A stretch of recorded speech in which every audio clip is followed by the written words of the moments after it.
तो हमने last class क्या शुरू किया था, डुअल नेचर शुरू किया था ना फिजिक्स में, और बोला था आज की क्लास में हम एक एक्सपेरिमेंट करने वाले हैं जो पार्टिकल नेचर को सजेस्ट करता है। लाइट का जो पार्टिकल नेचर है उसको सजेस्ट करता है, लेकिन वेव नेचर से हम उस चीज को प्रूफ नहीं कर सकते। हमने वेव नेचर में क्या प्रूफ किया था? हमने वेव नेचर में प्रूफ किया था कि अगर मैं वोल्टेज बढ़ाता हूं, मतलब अगर मैं इंटेंसिटी बढ़ाता हूं तो मुझे एनर्जी ज्यादा मिलेगा। ये प्रूफ किया था या देखा था यंग्स डबल स्लिट एक्सपेरिमेंट में, वही तो देखा था। अगर मैं इंटेंसिटी बढ़ाता हूं तो मुझे ज्यादा ब्राइटर इमेज या ज्यादा ब्राइटर बैंड्स मिलते थे। लेकिन अब जब ये साहब हॉलवर्ज एंड लिनर्ड्स ये जब उन्होंने एक्सपेरिमेंट किया तो उन्होंने ये उसका ऑपोजिट जो वेव थ्योरी बता रहा था उसका ऑपोजिट या उसका उल्टा हो रहा था इस एक्सपेरिमेंट में। तो पहले हम इस एक्सपेरिमेंट को समझते हैं, फिर देखेंगे कि कहां पे दोनों कॉन्ट्राडिक्ट कर रहे हैं। ठीक है, तो एक्सपेरिमेंट का सेटअप कुछ ऐसा था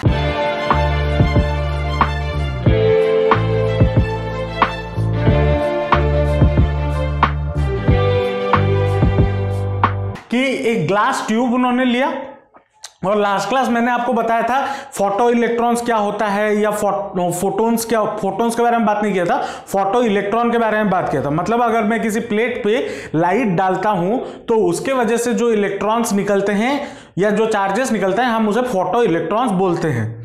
हमने लास्ट क्लास बात की थी उसके बारे में। तो उन्होंने क्या किया एक ग्लास ट्यूब लिया और ग्लास ट्यूब में एक मेटल इलेक्ट्रोड रखा और उस पर लाइट गिराना चालू कर दिए। ठीक है, अब इस सेटअप को समझते हैं थोड़ा। ये इलेक्ट्रोड वोल्टमीटर और एमीटर से कनेक्टेड है और उधर से यहाँ पे एक रोटेटरी स्विच होता है। रोटेटरी स्विच क्या है? अब देखो हमारे घर में, अब पहले के जमाने में या फिर जो बड़े बड़े बिल्डिंग्स होते हैं उधर जब करंट सप्लाई दिया जाता है वहां पे फेजेस दिया जाता है। कभी कभी देखे होंगे आपके लोकेलिटी में आपके कुछ 4-5 घरों का लाइन जाता है या फिर कभी कभी फेज फेलियर हो जाता है। अब वो ऐसा क्यों होता है कि जो करंट सप्लाई दिया जाता है हमारे घरों में वो एक साथ सारे घर को एक साथ लाइट नहीं दिया जाता। 3 या 4 घर को एक ग्रुप, फिर 4 घर को एक ग्रुप, ऐसे ग्रुप करके दिया जाता है। तो जो बड़ा बड़ा बिल्डिंग्स होता है जहां पे 50-100 फैमिलीज रहते हैं वहां पे 20 से 30 फेजेस दिए जाते हैं। अगर एक फेज का लाइन जाता है तो वहां पे एक रोटेटरी स्विच होता है उस बिल्डिंग के इलेक्ट्रिक डिपार्टमेंट में, उसको घुमाने पे फेज चेंज हो जाता है तो करंट आ जाता है। अगर एक फेज का करंट जाता है तो दूसरा फेज का करंट मौजूद होता है तो वो उससे यूज कर सकते हैं। तो वहां पे वही स्विच लगाया गया और उससे एक रियोस्टेट दिया गया। अब रोटेटरी स्विच इस एक्सपेरिमेंट में लगाने का मतलब क्या है? अब यहां पे जो हमारा एनर्जी सोर्स है वो डायरेक्ट करंट का सोर्स है। ठीक है, लेकिन हमें यहां पे चाहिए, मैं चाहता हूं कि मैं इधर से पोलैरिटी चेंज कर सकूं। पोलैरिटी चेंज कर सकूं मतलब अब इस चीज को समझना। अब अगर मान लो इस पे लाइट गिर रहा है तो इसमें से अगर पॉजिटिव इलेक्ट्रॉन, मान लो इलेक्ट्रॉन्स निकल रहे हैं, अगर ये प्लेट पॉजिटिव होगा तो ये इस इलेक्ट्रॉन को अट्रैक्ट कर लेगा, और अगर नेगेटिव होगा तो इस इलेक्ट्रॉन को रिपेल करेगा, होगा ना। और मुझे दोनों पॉजिटिव और नेगेटिव दोनों चीजें चाहिए इसमें, वो एक्सपेरिमेंट में बात करेंगे।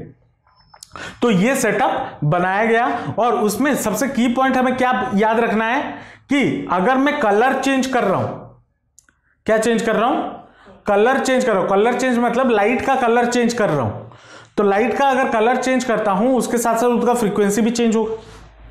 कलर चेंज का मतलब होता है फ्रीक्वेंसी चेंज। जब भी मैं बोलूं कि यहां पे कि मैं फ्रीक्वेंसी चेंज कर रहा हूं तो इसका मतलब मैं कलर चेंज कर रहा हूं। मतलब रेड बल्ब हटा के ग्रीन बल्ब लगा रहा हूं, ग्रीन बल्ब हटा के ब्लू बल्ब लगा रहा हूं, कलर चेंज कर रहा हूं। तो उसका मतलब मैं फ्रीक्वेंसी चेंज कर रहा हूं। दूसरा, वोल्टेज हमारा कैसे चेंज होगा या फिर एनर्जी कितना कैसे चेंज होगा, अगर मैं बोलूंगा कि मैं इंटेंसिटी चेंज कर रहा हूं तो इसका मतलब क्या है? मैं उस बल्ब का वोल्टेज चेंज कर रहा हूं। मान लो मतलब पहले ग्रीन बल्ब लगाया गया था और ग्रीन बल्ब का पहले 50 वाट था।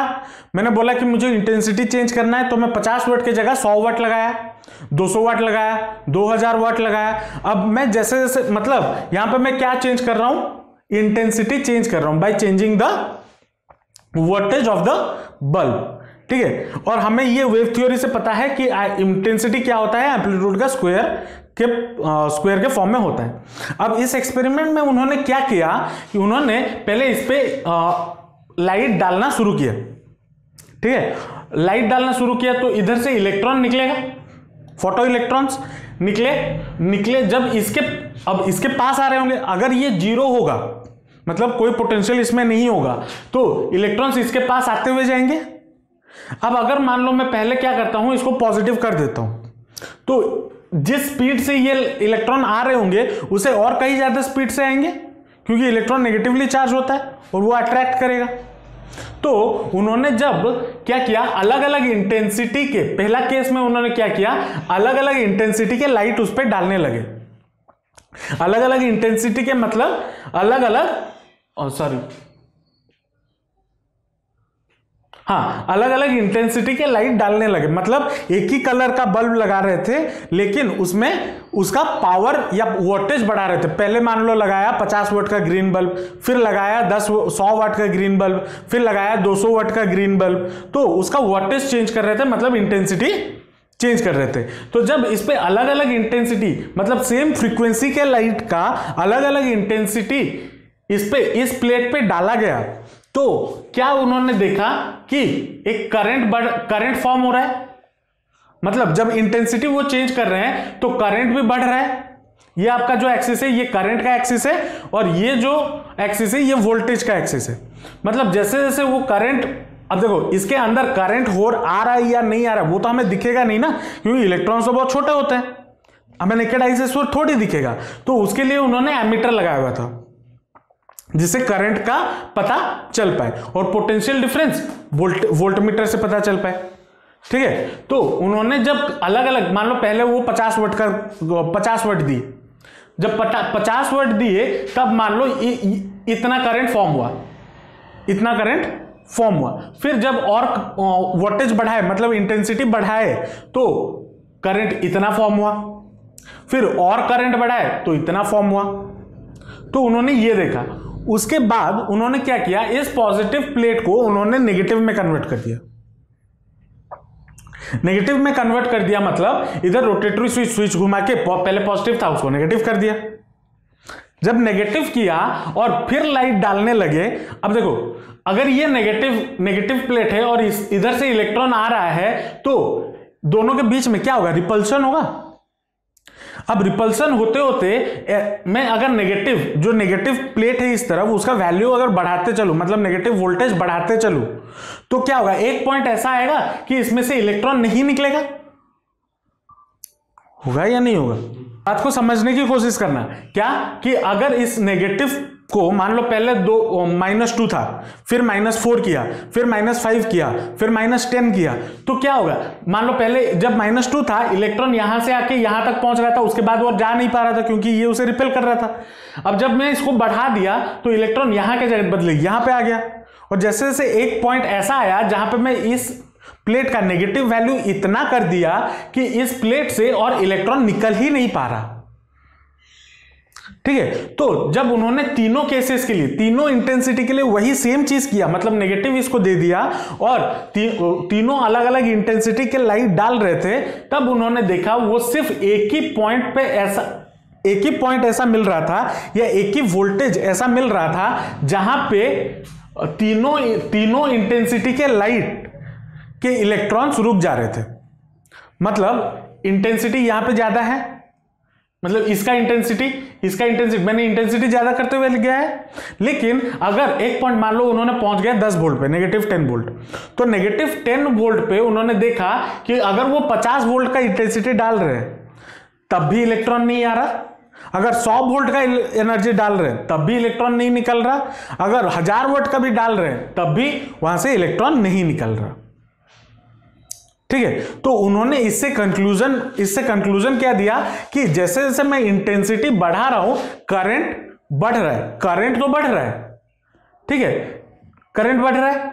अब current depends upon intensity and the stopping potential is independent of intensity, मतलब करंट तो बढ़ रहा है लेकिन जो रोकने का ताकत है इलेक्ट्रॉन का, वो तीनों इंटेंसिटी के लिए सेम है। चाहे इंटेंसिटी कितना भी हो जाए, रोकने के लिए उतना वोल्टेज काफी है। अब इधर अगर हम थोड़ा ध्यान दें, हमें क्या पता था, अगर इंटेंसिटी, अब इससे हमें क्या पता चल रहा है, हम थोड़ा कंक्लूजन पे आते हैं, सादा सीधा सिंपल लैंग्वेज में समझते हैं। अगर इंटेंसिटी बढ़ता है तो एनर्जी बढ़ता है। वेव ऑप्टिक्स में हमने ये पढ़ा था, अगर इंटेंसिटी बढ़ता है तो एनर्जी बढ़ता है, पढ़ा था ना। अगर इंटेंसिटी को मैं बढ़ाता हूं तो एनर्जी तो बढ़ता है। अब अगर इंटेंसिटी बढ़ा रहा हूं, एनर्जी बढ़ रहा है, तो उसको रोकने के लिए मुझे ज्यादा एनर्जी चाहिए होगा या नहीं होगा। फॉर एग्जाम्पल, अगर गाड़ी, पहले साइकिल आ रहा है, फिर कार आ रहा है या बाइक आ रहा है, फिर स्कूटी आ रहा है, फिर ट्रक आ रहा है, तीनों का अलग अलग एनर्जी होगा। अब तीनों आने के लिए, तीनों को रोकने के लिए अलग अलग फोर्स चाहिए होगा ना। लेकिन यहां पे अलग अलग इंटेंसिटी के लिए एक ही फोर्स काफी है, एक ही अमाउंट ऑफ फोर्स काफी है उसको रोकने के लिए, जो इस ग्राफ से हमें मिल रहा है। तो यहां पे थोड़ा कॉन्ट्रडिक्शन आ रहा है वेव थ्योरी के साथ, क्योंकि अगर इंटेंसिटी ज्यादा होगा तो मुझे रोकने के लिए एनर्जी भी ज्यादा चाहिए होना चाहिए, जो वेव थ्योरी बोलता है ना। लेकिन इस एक्सपेरिमेंट से हमें क्या पता चल रहा है कि अगर मैं इंटेंसिटी बढ़ा भी दे रहा हूं, उसको रोकने के लिए मुझे सेम अमाउंट ऑफ एनर्जी मिलना चाहिए, क्योंकि यहां पे जो मैं नेगेटिव एनर्जी दे रहा हूं, नेगेटिव प्लेट दे रहा हूं, वो तो एक टाइप ऑफ एनर्जी ही तो है, जिसको देख के मैं इसको रोकने के लिए रोक पा रहा हूं, हाँ या ना।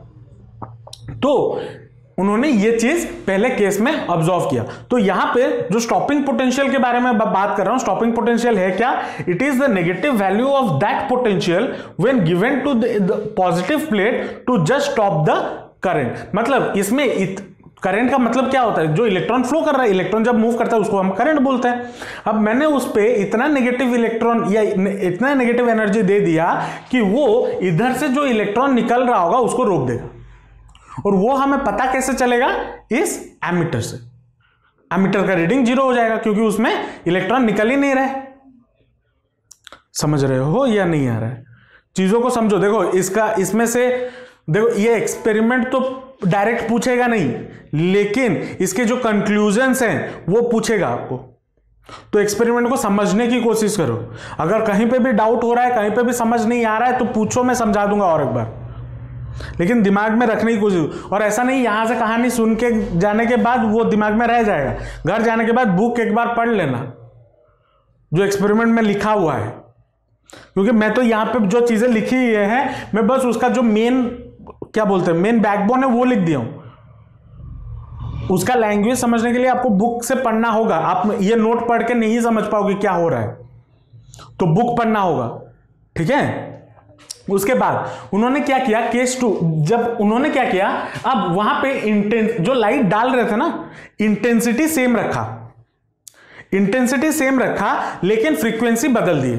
मतलब 50 वाट का इंटेंसिटी, एग्जाम्पल के तौर पे 50 वाट का बल्ब रखा, लेकिन 50 वाट के ग्रीन बल्ब रखा, रेड बल्ब रखा, पिंक तो नहीं, ब्लू बल्ब रखा, ग्रीन बल्ब रखा, अलग अलग कलर के बल्ब रखे, ठीक है। मैंने बोला ना, फ्रीक्वेंसी चेंज का मतलब कलर चेंज।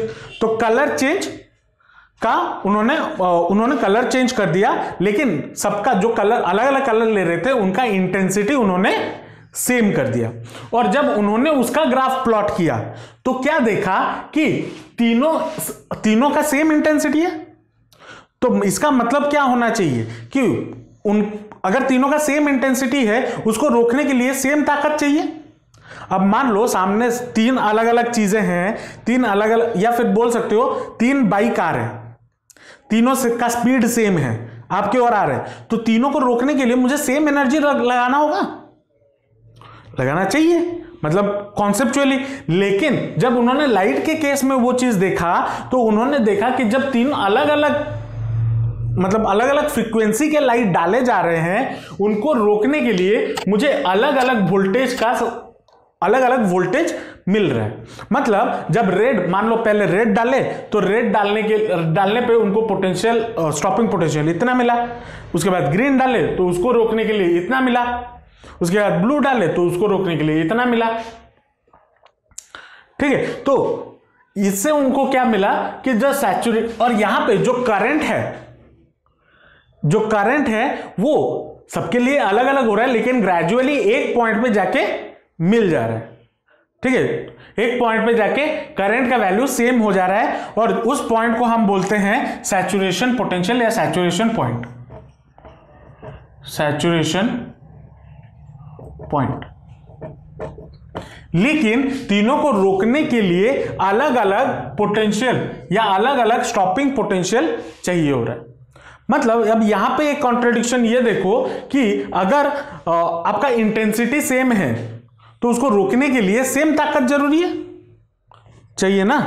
वेव ऑप्टिक्स के हिसाब से अगर आपके पास आप इंटेंसिटी जितना है उसको रोकने के लिए या उसको काउंटर बैलेंस करने के लिए मुझे सेम एनर्जी चाहिए होगा, फ्रीक्वेंसी कुछ भी हो।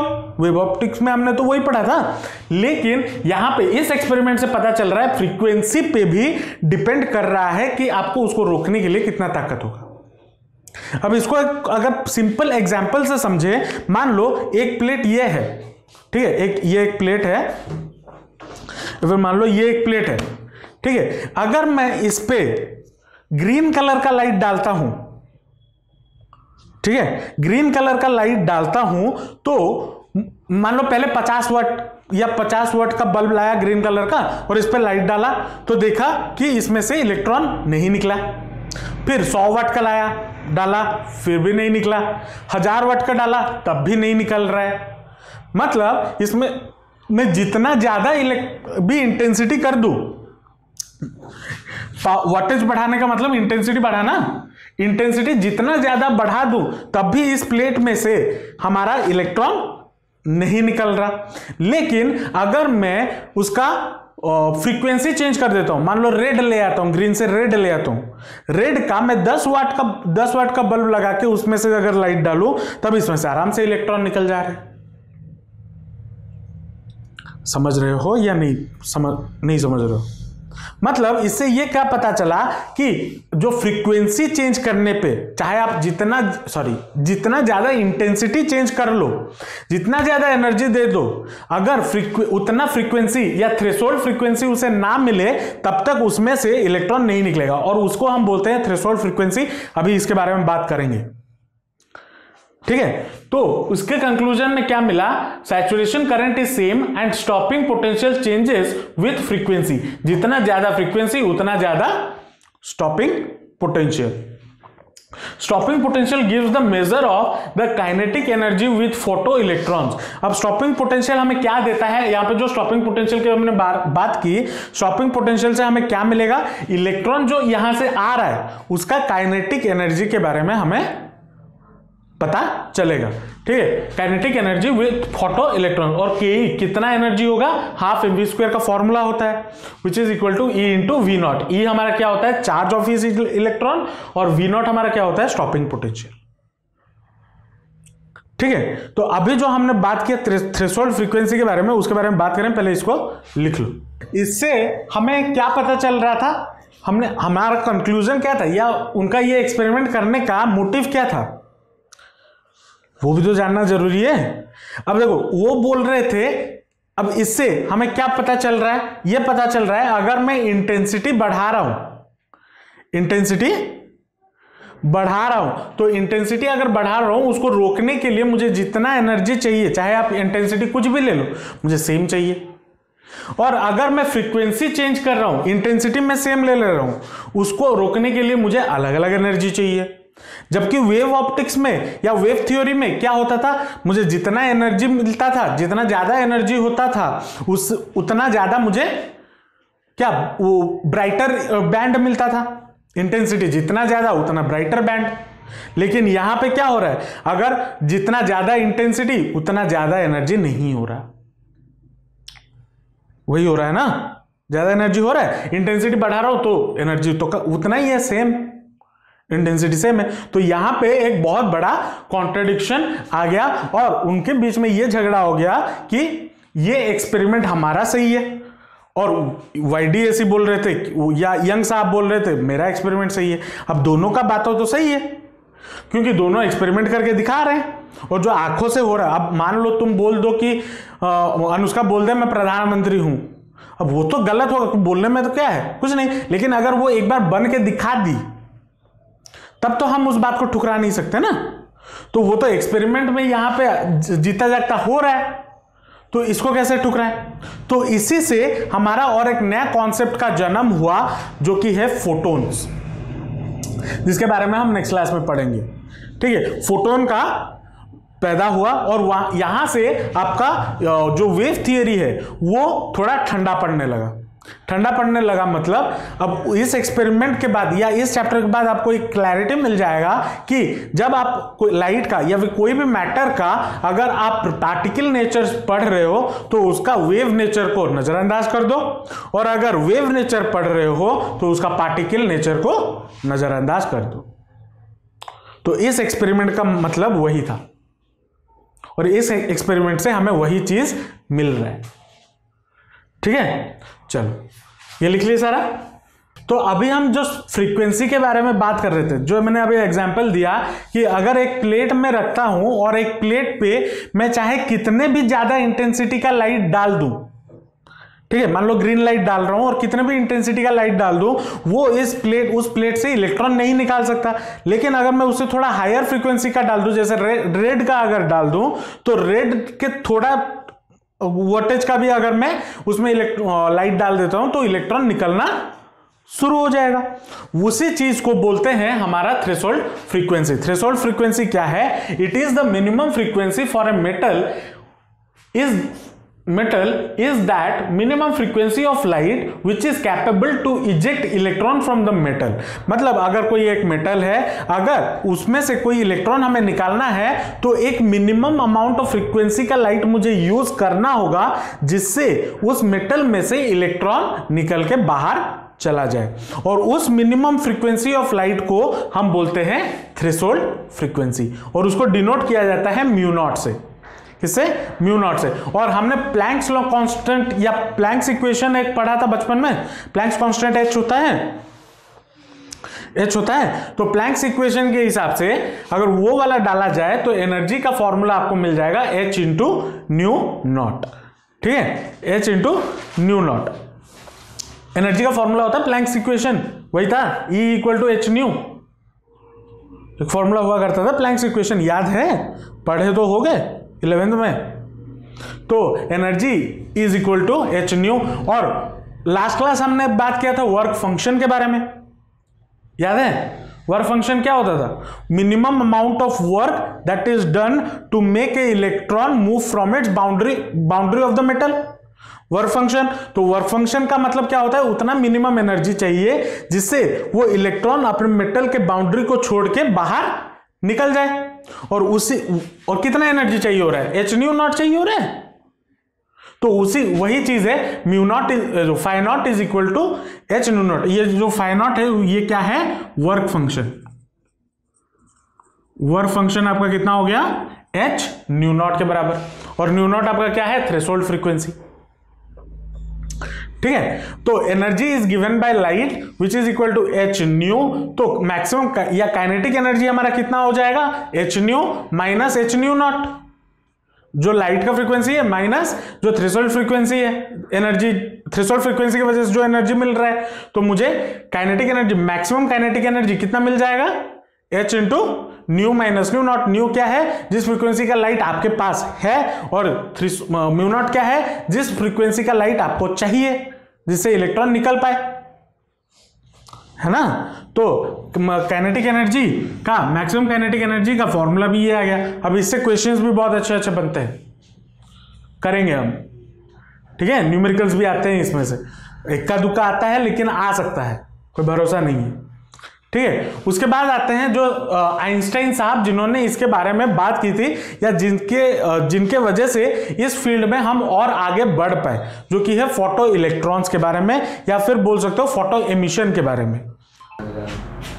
चलो अब आते हैं उसके बाद आइंस्टाइन इक्वेशन पे। अब आइंस्टाइन इक्वेशन वो वाला E equal to MC square नहीं, वो तो एक अलग इक्वेशन है। फोटो इलेक्ट्रॉन्स के लिए भी आइंस्टाइन ने बहुत सारे काम किए थे, जिसके बारे में हम बात करेंगे। तो उनके इक्वेशन के हिसाब से उन्होंने क्या बोला? Kinetic energy of the electron क्या हो जाएगा? Sc equal to 1 by lambda minus 1 by lambda naught. अब ये लैम्बडा कहां से आ गया? यहाँ पे तो म्यू था, वहां पे लैम्बडा कैसे आ गया? E इक्वल टू, हमारा फॉर्मूला क्या था? E equal to h new.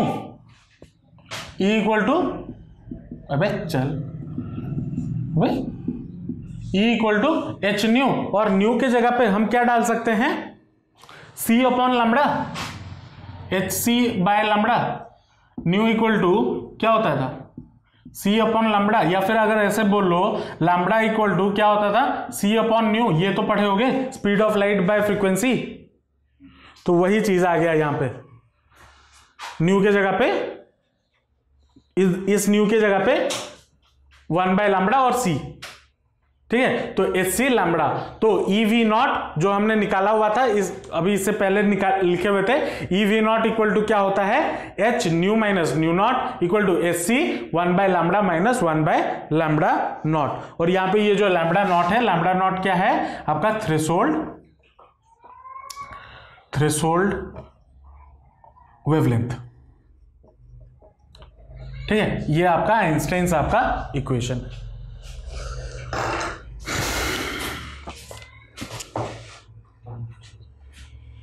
ठीक है, चल उसके बाद तो जो वेव थ्योरी फेल हुआ उसके क्या क्या रीजन थे या उसमें से हमें क्या सीखने को मिला, उसके बारे में 4 लाइनें लिख लेता हूं, उसको लिख लेंगे, समझ लेंगे, फिर आज का क्लास खत्म करेंगे। ठीक है, तो वेव थ्योरी क्यों फेलियर हुआ उसके कुछ रीजंस मैंने यहां पे लिख दिए हैं। पहला रीजन क्या है, according to the wave theory more intensity is more energy, but in this experiment different intensity give electrons of same energy. तो एक्सपेरिमेंट में जो हमने पढ़ा, वेव ऑप्टिक्स क्या बोलता है, जितना ज्यादा इंटेंसिटी उतना ज्यादा एनर्जी, लेकिन इस एक्सपेरिमेंट में हमने क्या देखा कि अगर मैं अलग अलग इंटेंसिटी भी डालता हूं तो इलेक्ट्रॉन को सेम अमाउंट ऑफ एनर्जी मिलता है। दूसरा, if wavefront carry energy then a large number of electron should be ejected together, but this is not happening here. मतलब अगर मैं एक ज्यादा अमाउंट ऑफ एनर्जी डालूंगा तो ज्यादा अमाउंट ऑफ इंटेंसिटी या ज्यादा बैंड फॉर्म होते थे वेव ऑप्टिक्स में, लेकिन यहां पे अगर मैं ज्यादा इलेक्ट्रॉन डालता भी हूं, ज्यादा इलेक्ट्रॉन मतलब अगर ऐसे मान लो ज्यादा इलेक्ट्रॉन कब निकलेगा, जब मैं ज्यादा एनर्जी दूंगा, ज्यादा एनर्जी दूंगा तो ज्यादा इलेक्ट्रॉन निकलना चाहिए, लेकिन इस एक्सपेरिमेंट में वो हो नहीं रहा था। अब जितना ज्यादा इंटेंसिटी दे दो थ्रेशोल्ड फ्रीक्वेंसी की वजह से इसमें से प्लेट में से इलेक्ट्रॉन निकलेगा ही नहीं, तो इस एक्सपेरिमेंट में ये हो रहा था। उसके बाद if frequency is less the threshold frequency then electron